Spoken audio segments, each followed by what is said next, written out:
Hello बच्चों, आपका स्वागत है आपके यूट्यूब चैनल हिंदी वाले में। अब गोरखनाथ के नाथ पंथ का मूल भी बौद्धों की यही वज्रयान शाखा है। 84 सिद्धों में गोरखनाथ जो थे वो भी गिने गए हैं। सबसे गोरखनाथ भी गिन लिए गए हैं, पर यह स्पष्ट है कि उन्होंने अपना मार्ग अलग कर लिया सिद्धों से।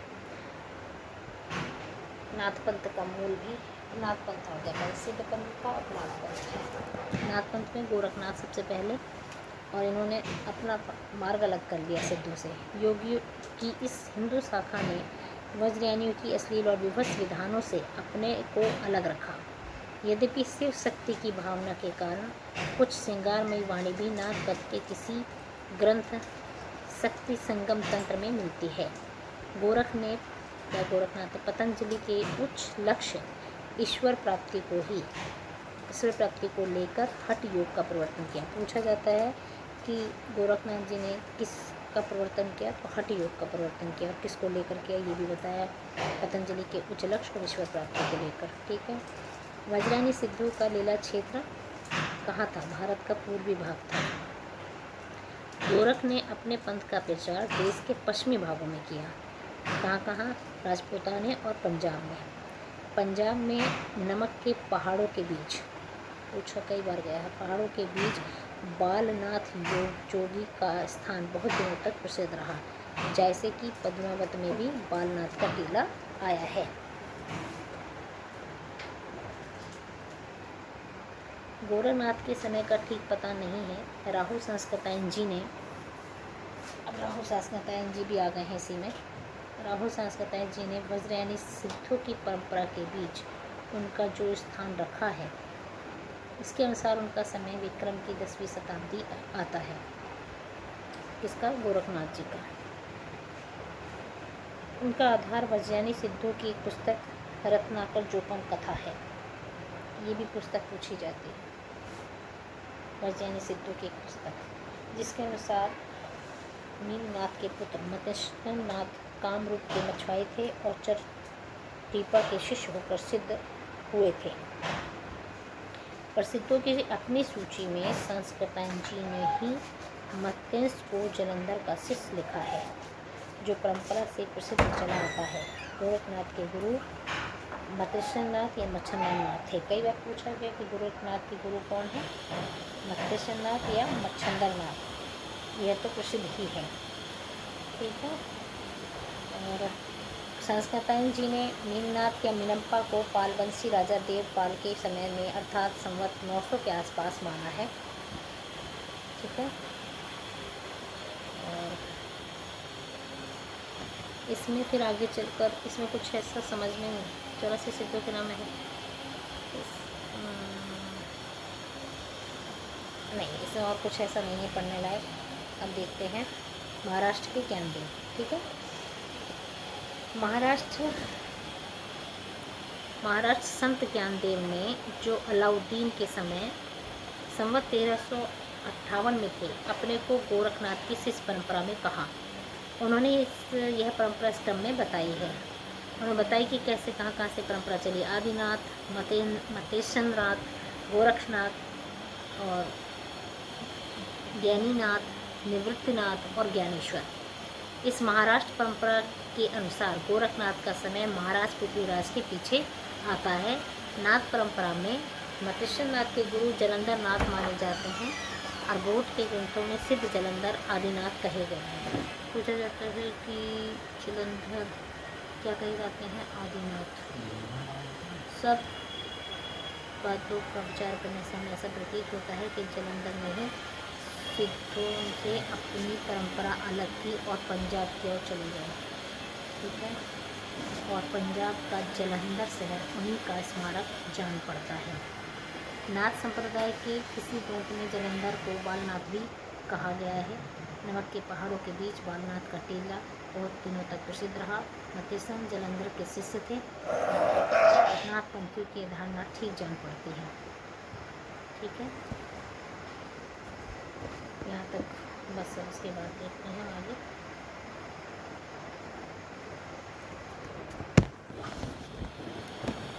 जिस प्रकार सिद्धों की संख्या 84 प्रसिद्ध है, उसी प्रकार नाथों की संख्या 9। तो नाथों की संख्या क्या है? 9। और ये मतलब अब भी लोग इसे नवनाथ या 84 सिद्ध कहते सुने जाते हैं। गोरक्ष सिद्धांत संग्रह नाम में मार्ग प्रवर्तकों के नाम गिनाए गए हैं। ये नागार्जुन नाथों में जड़भरत, हरिश्चंद्र, सत्यनाथ, भीमनाथ, गोरक्षनाथ, चरपटनाथ, जलंधर और मलयार्जुन। ठीक है, ये 9 थे और इनकी ही बहुत सारी शाखाएं फैली हुई थी। फिर इन नामों में नागार्जुन पूछा जाता है। इन नामों में नागार्जुन, चरपट और जलंधर सिद्धों की परंपरा में भी थे। पूछा जाता है कि जो नाथों में भी थे और सिद्धों में भी थे वो कौन कौन थे? तो नागार्जुन, चरपट और जलंधर। नागार्जुन संवत 702 प्रसिद्ध रसायनी भी थे। नाथ पंथ में रसायन की सिद्धि है। नाथ पंथ सिद्धों की परंपरा से ही छटकर निकला है, इसमें कोई संदेह नहीं। ठीक है।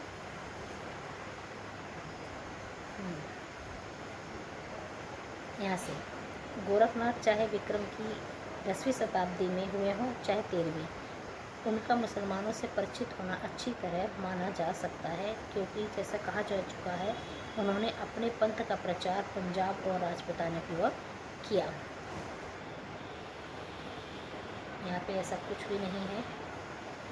भारतीय मुसलमानों के बीच सूफियों की परंपरा में ऐसे अनेक कहानियाँ चली गई हैं जिसमें किसी पीर के, किसी सिद्ध योगी को करामात में पछाड़ दिया।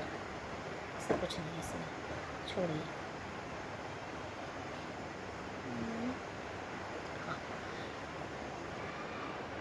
ऊपर कहा जा चुका है कि गोरखनाथ की हठ योग साधना और ईश्वरवाद को लेकर चली थी, अतः मुसलमानों के लिए भी आकर्षण था। ईश्वर से मिलाने वाला योग हिंदू और मुसलमान दोनों के लिए एक सामान्य साधना के रूप में आगे रखा जा सकता है।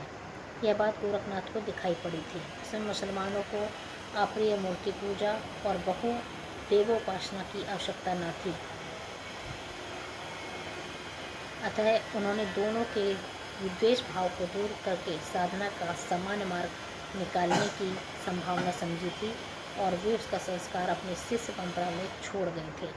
नाथ संप्रदाय के सिद्धांत ग्रंथों में ईश्वर उपासना के महाविधानों के प्रति कई बार पूछा जाता है ये लाइन कि नाथ संप्रदाय में किस के प्रति उपेक्षा प्रकट की गई थी। तो नाथ संप्रदाय के सिद्धांत ग्रंथों में ईश्वर उपासना के महाविधानों के प्रति उपेक्षा प्रकट की गई है। घट के भीतर ही ईश्वर को प्राप्त करने पर जोर दिया गया है। वेद शास्त्र का अध्ययन व्यर्थ ठहराकर विद्वानों के प्रति आश्रद्धा प्रकट की गई है। तीर्थाटन आदि निष्फल कहे गए हैं। ठीक है। अंत साधना के वर्णन में हृदय जो है वो दर्पण माना गया है, जिसमें आत्मा के स्वरूप का प्रतिबिंब पड़ता है। ठीक है। इसमें एक लाइन बहुत इसके संबंध में सिद्ध लीपा भी कहे गए हैं कि भाव न होई अभाव न होई, अहि से सबों को पति आई।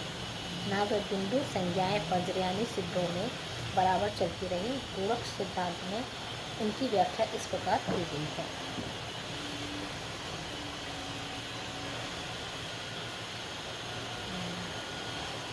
नाद और बिंदु दोनों योग से जगत की उत्पत्ति, नाद और बिंदु के योग से जगत की उत्पत्ति सिद्ध और हठ योगी दोनों मानते थे। ये लाइन भी बहुत हिट है।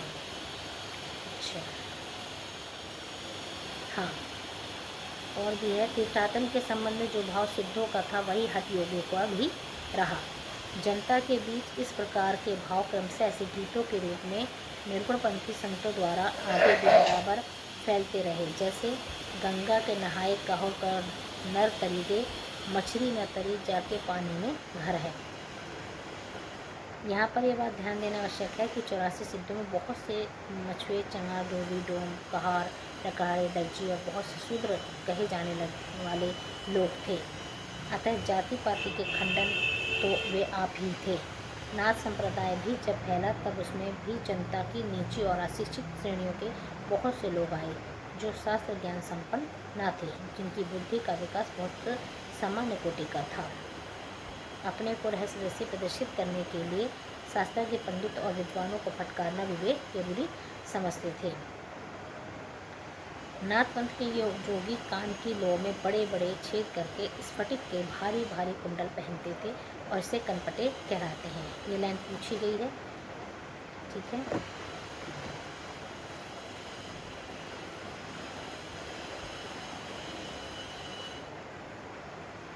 चलिए थोड़ा सा कहाँ तक इसमें देखते हैं क्या पढ़ने लायक है। इस पंथ का प्रचार राजपूताना पंजाब की ओर अधिक रहा, ये तो पढ़ा ही चुके हैं। इसके बाद ऐसा कुछ नहीं है। हाँ, नाथ पंथ के उपदेशों का प्रभाव हिंदुओं के अतिरिक्त मुसलमानों पर भी पड़ा। बहुत से मुसलमान निम्न श्रेणी के से नाथ पंथ में आ गए। अच्छा चलिए, देश भाषा में लिखी गोरख पंथ की पुस्तकें गद और पद दोनों में है और जिसका विक्रम संवत 1400 के आसपास की रचनाएं हैं। रचनाएं जरूर देख लीजिए कौन कौन सी हैं। इसमें जो ज़्यादा हिट है वो है आपकी गोरख बोध, नरवई बोध, विराट पुराण, गोरखसार, गोरखनाथ की वाणी, ठीक है।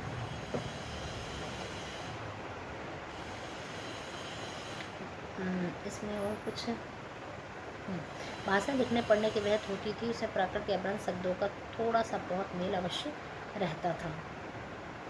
विराट पुराण संस्कृत के वैराट पुराण का अनुवाद है। जो ये विराट पुराण है उन्होंने लिखी संस्कृत के वैराट पुराण का अनुवाद है। और गोरखनाथ के इस ग्रंथ संस्कृत के ग्रंथ हैं। सिद्ध सिद्धांत पद्धति, विवेक मार्तंड, शक्ति संगम तंत्र, निरंजन पुराण और वैराट पुराण ये संस्कृत के ग्रंथ हैं।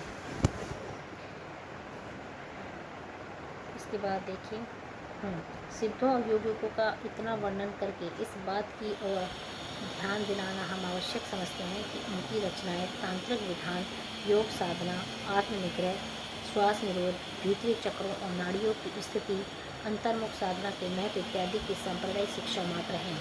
जीवन की स्वाभाविक अनुभूतियों और दशाओं में उनका कोई संबंध नहीं है, अतः वे शुद्ध साहित्य के अंतर्गत नहीं आती।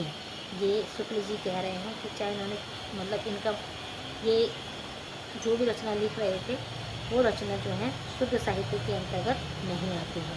तो पूछा जाता है कि किन की रचनाओं को रामचंद्र शुक्ल जी शुद्ध साहित्य के अंतर्गत नहीं मानते हैं, तो सिद्ध और योगियों की रचनाओं को शुद्ध साहित्य के अंतर्गत नहीं मानते।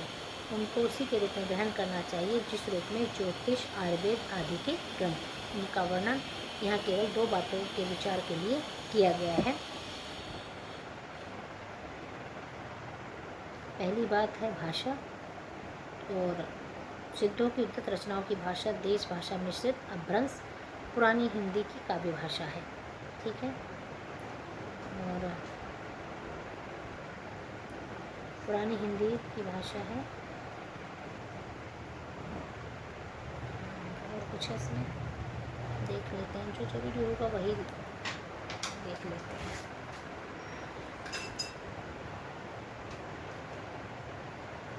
इसमें कणप्पा की रचना, इसमें ऐसा कुछ है नहीं। साखी, हाँ यही भेद हम आगे चलकर कबीर की वाणी और साखी रमैनी में की भाषा में पाते हैं। साखी की भाषा तो खड़ी बोली है, राजस्थानी खड़ी बोली राजस्थानी मिश्रित सामान्य शब्दों भाषा है, और रमैनी के वेदों की भाषा में काव्य की ब्रज भाषा और कहीं कहीं पूर्वी बोली भी है।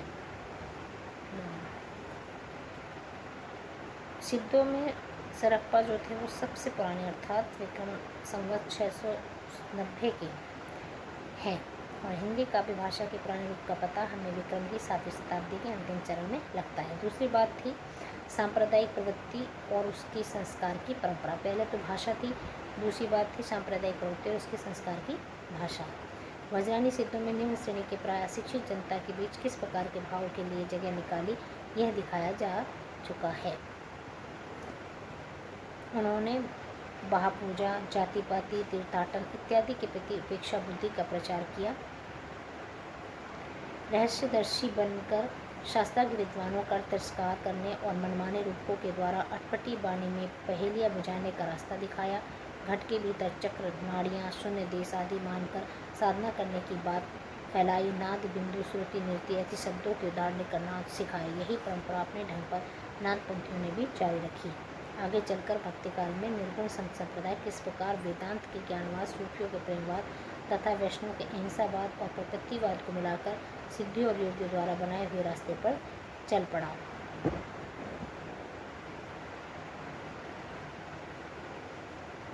ठीक है, ये बता रहा है कि यही दो बातें दिखाने के लिए इस इतिहास में सिद्धों और योगियों का विवरण दिया गया है। इनकी रचनाओं का जीवन की स्वाभाविक सारणियों, अनुभूतियों और दशाओं से कोई संबंध नहीं। वे सांप्रदायिक शिक्षा मात्र हैं, अतः शुद्ध साहित्य कोटि में नहीं आती। पहले भी बता दिया इन्होंने। इनकी रचनाओं को हम काव्य की धारा नहीं कह सकते। धर्म संबंधी रचनाओं की चर्चा छोड़कर हम सामान्य साहित्य की कुछ सामग्री इसमें मिलती है, उसका उल्लेख अनेक संग्रहकर्ता और रचयिताओं के क्रम में रखते हैं। आज यहीं तक, फिर अगले में पढ़ेंगे हेमचंद्र से। ठीक है।